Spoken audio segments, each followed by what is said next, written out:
Hello to all our IAM members and allies in the labor movement. This is the 141 Report, and I'm your host, Dave Lehive, a communications representative for District Lodge 141. We travel via Zoom today to Denver, Colorado to have a conversation with District 141, United Airlines Employee Assistance Program Chairperson, Tony Rodriguez.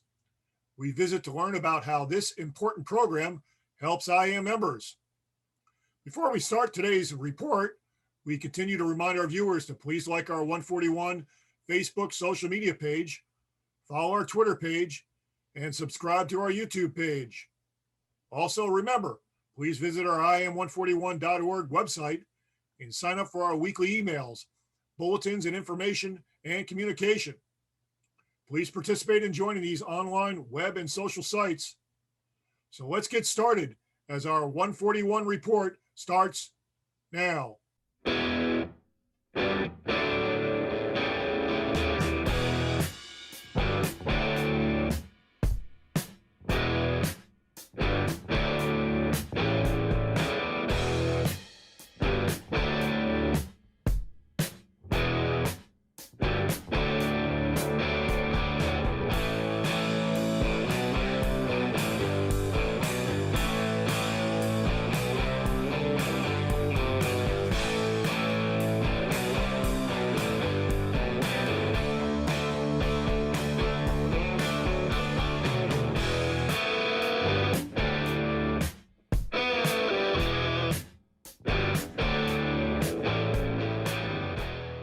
Brother Tony, thanks for taking the time out of your busy schedule to speak to me and our viewers about the EAP program.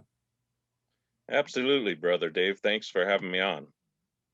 Brother, can you please tell the viewers a little bit about yourself?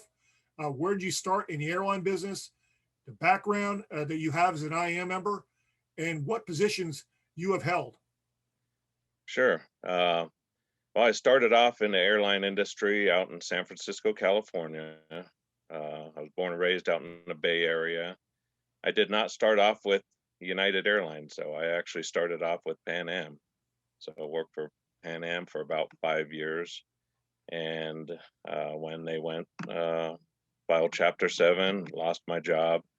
My wife and I were just starting our family, so I got out of the airline industry for a little bit, and then I missed the benefits and all that. So I moved my family to Denver and hired on with United Airlines back in 1995. During that time, I've worked in 3 of our major hubs, so San Francisco, Denver, and Chicago. Been really great working in 3 hubs and seeing how different places operate. So very valuable experience. My experience with the IAM, so I've held the shop steward position. I've been an auditor of the local lodge, a trustee of the local lodge, conductor sentinel, vice president, educator position. And then the most recent, I was an EAP peer and then a EAP regional. And now I'm currently in the EAP chairperson for United Airlines. Fantastic. You mentioned Pan Am. What did you do for Pan Am? Were you ramp service? Were you customer service? What type of positions did you hold? Well, it's compared to United, it's ramp service, but Pan Am called it fleet service. Fleet service. Okay. All right. Yeah. Yep. All right. So let's talk now about EAP. Why is this program so vital for IAM members? Well, every one of us have things that happen in our lives that get thrown upon us and catch us off guard. And our program helps these people, it helps all of us navigate through those rocky roads, so to speak. And it kind of helps people focus on what the situation is and where we go from there, or where they can go from there, what avenues they have available to them. But one important thing also, why our program is so important, is during this COVID thing, and United Airlines in their cost savings efforts reduced the company EAP program in half. So now there's one company EAP person for every 2 hubs, you know, and that just really doesn't, they don't have time to focus on a lot. And they have a lot of Department of Transportation rules that they have to follow pertaining to the pilots and the flight attendants. So their big focus is really on those 2 groups, and not saying that they won't help any customer service, ramp service, stores, or any other person, but it really puts their time very limited. So that even shows more of the importance of us having this program available for our members. Wow. So what are some of the issues that you might come across as an EAP representative? Well, that's a big question.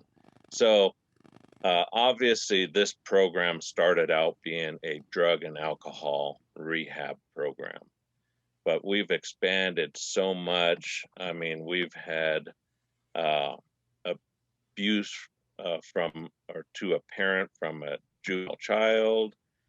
We've had suicide situations, depression, people that spend all their money on their rent and car payment and whatnot. They don't have money for food, so we can assist them with that.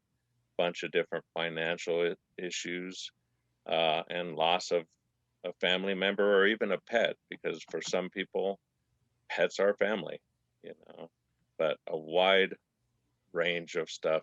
Really, if you want to put it in a nutshell, anything and everything that could keep our members from coming into work and being that productive employee that they were hired for. You didn't mention, but gambling problems, gambling addiction. Absolutely. Yep. Gambling addiction. So, and, you know, uh, internet addiction, gaming addiction, Yeah. porn addiction. There's numerous different things that we help people with. Absolutely. Okay. So you're the chairperson for United Airlines. What are your responsibilities? Well, I would say probably the most important responsibility is when we refer somebody into a treatment center for whatever type of addiction it might be, is vetting those places. So our team meets regularly. Well, we haven't met because of COVID and over a year, but we usually vet 2 to 3 different treatment centers yearly to find out whether they're a good fit for our members. Are they going to offer what we need, what we expect? Is the communication between that facility and our airline, our employers, is it going to be there? Are they going to provide the documentation that we need? Are they going to follow, like United Airlines requires a doctor's signature on their FMLA pack? It's not a therapist, not a, nurse practitioner, but they have all these requirements. We need to make sure that we're not going to hit any stumbling blocks while they're in treatment. That's one of the biggest parts. Like I said, we do that in groups, but we also do that in regions as well. So I've visited a lot of places around here in the Colorado area and vet them for, is it going to be a good fit for our members? We don't want to send a member someplace we haven't been and we haven't looked at what type of treatment they're going to get. Do you normally take a person that has an issue? Do you keep them in the area or do you move them out of the area to help them recover?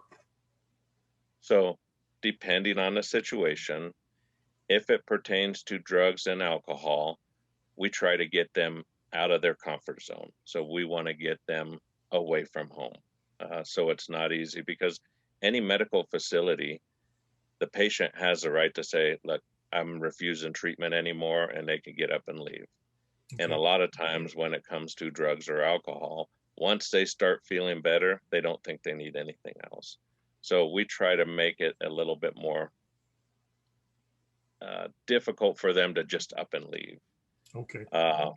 also, we have to navigate through the insurances. So Kaiser, we only have a few facilities around here in the local area that actually have contracts with Kaiser. Also, HMO Colorado, so Blue Cross Blue Shield, but it's an HMO program. Those ones here, they will not send anybody to anywhere outside of the state of Colorado. So it's quite a course to navigate. So that's one of the first things we do is find out what their insurances are and see where we can go from there. But in a general sense, if we have the ability to get them away from home, that's what we try to do. Okay. So Tony, what training have you received from the IAM and from other places, other sources? Where have you gotten your training from? So obviously, well, I guess not obviously, but I've been through all the courses pertaining to EAP at the Whippensinger Center. So EAP 1, 2, 3, 4, and special topics. Special topics, like our biggest one is actually the CERT team, so Critical Incidents Response Team. We've been through that. I've also been through EPA, Employees Assistance Professionals Association. They put on monthly trainings. I actually sit on the local chapters board here as a labor liaison. I also sit on the board for LAP, Labor's Assistance Professionals here.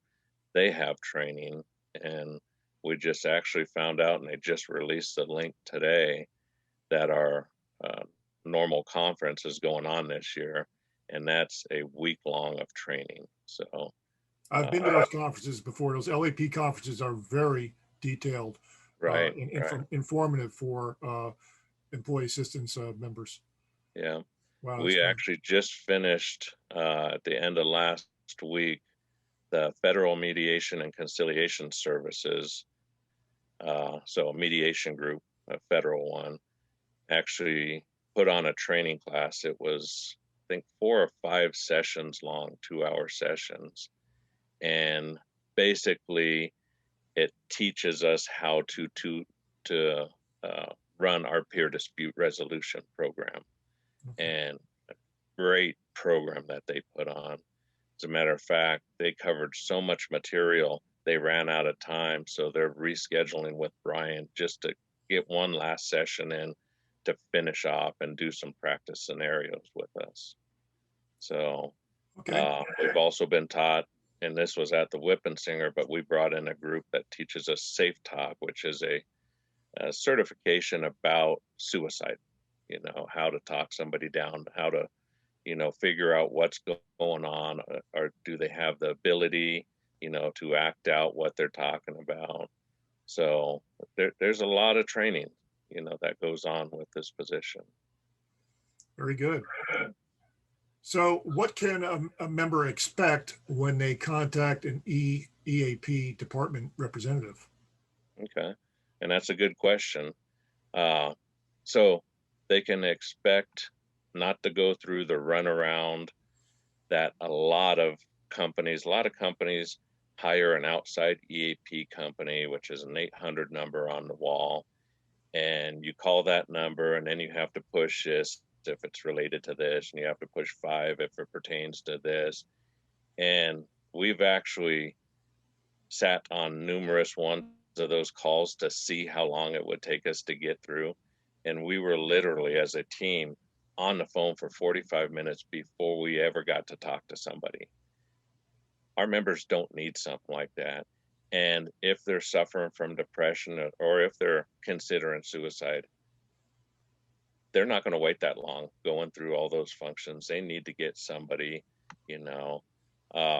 obviously our phone rings quite a bit. So if they don't if they don't get a hold of us because we're on another call, we get back to them, Yeah. That's one thing they can expect. They can also expect their information to be kept between us. Confidentiality is the backbone of our program. So that is very important to us. We stand behind it. We can't talk to anybody about their situation without their written consent. and there are times that we ask them for that, especially if it's coming to dealing with, say it's a Friday night and somebody calls me and they need to get into treatment. They've been drinking way too much and they finally admit that they have a problem. And we get them on the road, we get them into a detox facility, and we get them so they don't have the ability to pick up the phone and call United. I have to get their permission to make that call for them. And I don't give out any of their information. I just say, please take Dave Lehive out of the schedule for the next 2 weeks. Documentation will be coming in to cover his absence. And that's all they need to hear. They go with that. The last thing that they can expect is non-judgmental. We're not here to judge anybody. None of us are perfect, so they can tell us about any situation, and we're not here to judge them. We're here to help them. So is this EAP program only for IAM members? No, absolutely not. We help anyone. And again, going back to what we were talking about earlier in the session, anything that keeps a member from being able to come into work and be a productive employee, if it's, their juvenile child or their aging parent, or they're having a problem with their spouse, and the spouse needs help, we will help anybody that affects that employee. And if you think about it, that even includes members of management. If there's a supervisor in the area and they're struggling with a problem outside of work and they're bringing it in and that snowball rolls downhill, now it's affecting all of our members. So if we can get that manager or supervisor the help that they need, now it's not going to affect our members anymore. And also, it's the right thing to do. We're here to help people. It's the right thing to do. So no, it's not just for the member themselves. Okay. So where can our IAM members get more information? So not to repeat what you said earlier, but IAM141.org is the best source of information. It has all of our contact information, whether it be phone number, email address, all of that. You can look for within your region if you want to talk to a person within your region. If you're in my region and you don't feel comfortable talking to me and you want to talk to somebody else, our feelings don't get hurt as long as you're getting the help that you need. So that's the best source of information. With that said, we are working on getting a lot of that information updated with these last few early out offers that the company has offered. We've had quite a few people retire, so we're getting a lot of that information updated. So if you see something that's wrong on there, please be assured it's being worked on. Okay. Tony, before we finish up this segment, is there anything you might want to address before we finish this video? Absolutely. One last thing, and I was just touching base on it, but I'll elaborate a little bit more. So just out of our EAP program with these last 3 early out offers, we've lost 25%. Actually, I think it's just over 25% of our peer volunteer groups. And that's a big impact on us, and it impacts our membership. So we are actively seeking anybody that's interested in joining the EAP program as a peer volunteer. Please speak to one of your regionals or call myself or Brian Hutchinson, and we'll get that process started. We are actively seeking out new help. So. Okay. Well, there you have it, brothers and sisters. Our union EAP plays an important role to help our members and families when problems or crisis hits. We always have our EAP reps standing by and our on-site peer coordinators at your local stations stand ready to help you. This wraps up this week's 141 report. Thanks again, Brother Tony, for coming on today's show. Thank you, and thank everybody for listening. To all our viewers, thanks for tuning in and sharing our video. Next week, the 141 Report plans to visit via Zoom Dulles, Virginia, and speak with Brother Bill Houston about the IAM in the DC area. Everyone, please remember to mask up, get vaccinated to help fight against this pandemic. Stay safe and have a great weekend. Bye for now.